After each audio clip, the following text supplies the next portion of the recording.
रात का अंधकार गांव को छू रहा था और एक आकाश में चांदनी भी छुपी हुई थी। गांव में शोर नहीं था, सब लोग सो रहे थे। सिर्फ कुछ छोटे झील के पास एक व्यक्ति अकेला चल रहा था। रास्ते में वह अचानक सुनने लगा बच्चों की हंसी की आवाज जो कहीं से आ रही थी।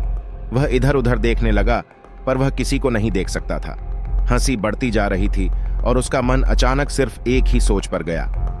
यह सब रात के अंधेरे में क्या हो रहा है? गहरे विचार में उसने विचार किया कि यह किसी प्राकृतिक आवाज हो सकती है, लेकिन उसे यह भी मालूम था कि गांव में इतनी देर तक कोई गहरे विचार में उसने विचार किया कि यह किसी प्राकृतिक आवाज हो सकती है, लेकिन उसे यह भी मालूम था कि गांव में इतनी देर तक कोई बच्चे बाहर नहीं रह सकते थे।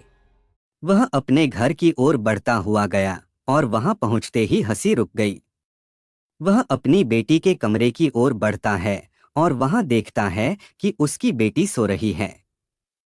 वह हैरान हो जाता है और उसकी हंसी बंद होती है।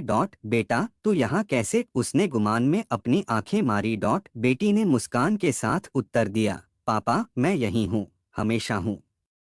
वह देखता है कि उसकी बेटी की आंखें अब खुल गई हैं और वह हंस रही है, लेकिन हंसी में कुछ अजीब था, जैसे कि उसमें किसी और की आवाज हो। वह धीरे धीरे बोलता है, तू कौन है? बेटी की हंसी बढ़ती है और अचानक उसकी आंखें लाल हो जाती हैं।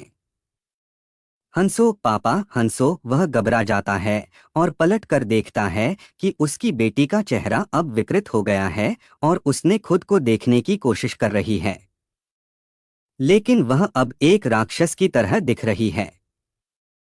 उसकी आवाज में एक